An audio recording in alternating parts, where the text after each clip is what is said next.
It's great to be able to be here. And when Anne called to ask just to have a little slot on the session about what we're doing as a publisher, we were asked to think about why we support initiatives for aid. And I look back to the founding charter for Cambridge University Press, and along with lots of the words that Jane mentioned about advancement and conservation and dissemination of knowledge in subjects, really in that spirit we've worked along with, as many of the other publishers have as well, improving or helping in the best way that we can to improve the lives of those in economically and politically developed parts of the world. And that's been for the large part sending books and textbooks and Bibles for years. And now in the 21st century we're still very committed to doing that and providing high quality educational research. So what does that look like? Well, initially, the journey for Cambridge for many years has been to support a lot of the projects that you can see here, IFL, AIMS, INASP, and to provide content to many of these places or lots of countries. But I took on the role of, a little over a year ago, of being the coordinator for aid and donation, the term that we use to comprise all of the projects that we support. And I think probably the best case or scenario that I could come up with to think about it is that we were like an orchestra without a conductor.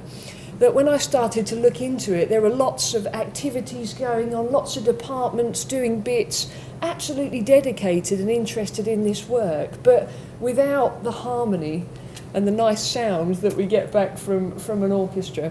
And so what's changed in the last year? Well, my role led me to really research, get to grips with what Cambridge was supporting, the history of it, the content, the countries that were involved, the backgrounds to these deals. And that led to probably the biggest thing that had been lacking for us was a bit of collaboration and chatting with people in various parts of the business, marketing, editorial, our communications team, the press board as well. Finding really who knew what and who needed to know what so that we could work better together.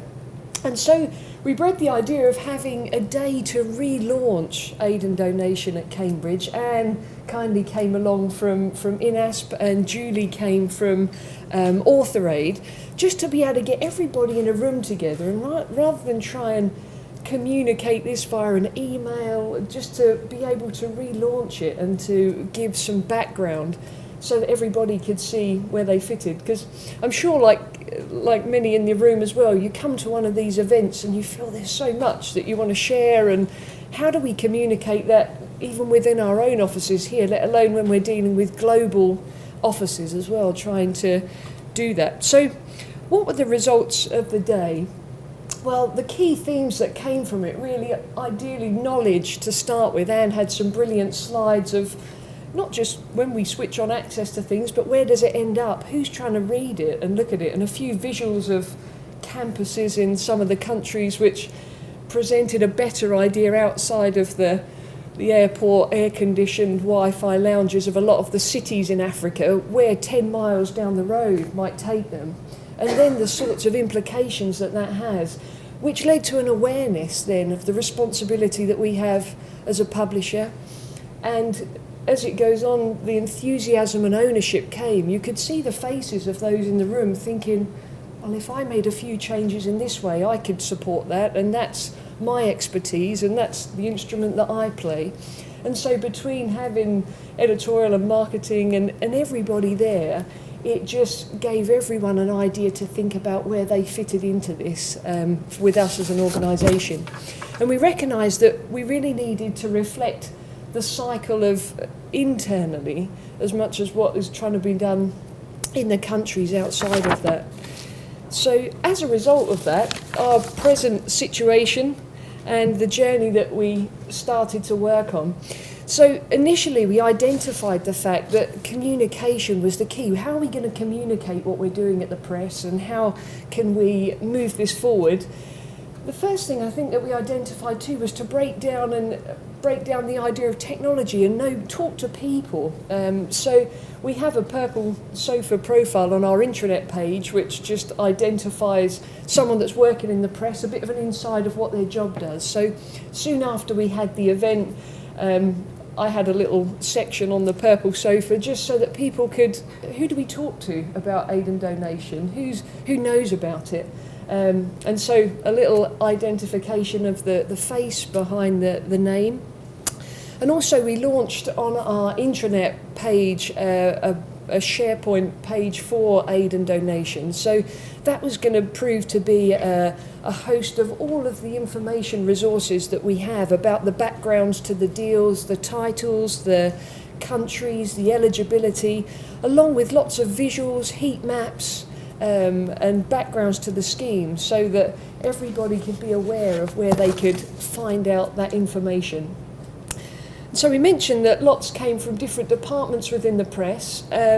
So how did they respond? Well, our marketing team have been working quite closely with Anne to support librarians directly in the countries, having conversations with librarians. What do they want from us? Because we get a bit carried away in marketing with all of the wonders of technology that we can do now, and special PDFs and flashes and lots of different things, but they can't even open it over there, and all of the fangle-dangle things that we have here. In reality, talking to some of the librarians, they want a poster they can stick on a wall. They want some bookmarks and pens and things to be able to promote usage of the products that they're trying to have in their libraries. We also did a blog post and interviewed Anne kindly about the work that she's doing at INASP, just to put that on our Cambridge Journals blog. And again, it's just adding information and raising the awareness of the good that's going on. We've also worked at producing some materials as well within CUP to communicate this to proprietors of journals, for reps to take out on the road, to be able to show the wonderful work that's going on by working along with these organisations. So then we came to Editorial and how they've responded, and our editorial team have been interested in the author aid. A few of them were aware of that, many weren't though, and I think probably a big lesson as well is not to just assume that people know about things that are going on, but to communicate those as well. So a lot of our editors have sent details relating to author aid to external editors that we deal with on a number of journals that they manage, particularly in psychiatry and mental health journals that have got a low and middle income author base and are committed to trying to improve visibility and research in those areas. And the editorial teams have responded in a great way as well, and been positive about passing that on to their colleagues and postdocs to be able to be mentors and part of that scheme. And I think that's probably the key that we've had, that by communicating it internally, that everyone within their networks can spread that positive message that's happening. We're also looking at advertising author aid on the journal pages when there is space for paid adverts that aren't purchased, that we can make use of that too. And our Author Hub, a Cambridge Author Hub, contains lots of free information that's available to help authors to promote their work. And we're going to continue to be able to make that useful resource even more available, and expanding what authors are able to use from that. And as part of our Author Hub, we have an author service department, and that initiative and the colleagues that are involved in that are aware of the challenges that are faced by authors in lower and middle income countries. And so we're working at what we can do to actively seek opportunities for funding for delivery of our author services, and that includes things like language editing and training for authors too. And as part of her role as our university publishing manager, Jenny Wright works with Cambridge University to support authors and research as well in the work that they're doing. And she liaises with them on the ongoing development of many of the projects, such as Cambridge Africa, that Cambridge University have been involved in for many years.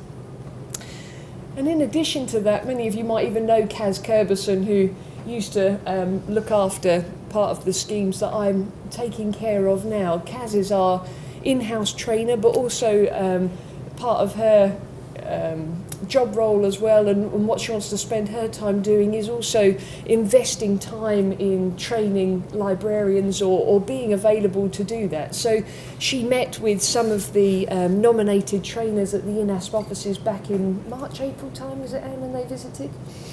And she's going to take a trip over to Africa in the autumn, which is taking shape at the moment. She's looking at doing training on platforms and helping librarians too with functionality in that way, and also being able to see what support we can give with helping with consortium strengthening as well, as many of the countries start to graduate from the umbrella of INASP and move to negotiating with publishers directly. How we can work with her or work with them on achieving that successfully during that transition period. So I think really the message that we've learned, that it's a long journey ahead. Our success at Cambridge, we really feel, is to keep up with what we've started this year, and to be able to continue to grow that. And really the key has been sharing the workload. The more people that have known about it, and the more people feel engaged, they want to put something into it. And we probably all find that the amount of resource that we have to be able to deal with it is sometimes limited, and that's frustrating when we can see the wonderful work that can be done. But the conductor of the orchestra doesn't need to know how to play all of the instruments, but it's just causing those people to come together. And when they do, we've been able to see that actually many hands make light work, and so much can be accomplished when we use the expertise and the passion of our colleagues within that. So thank you.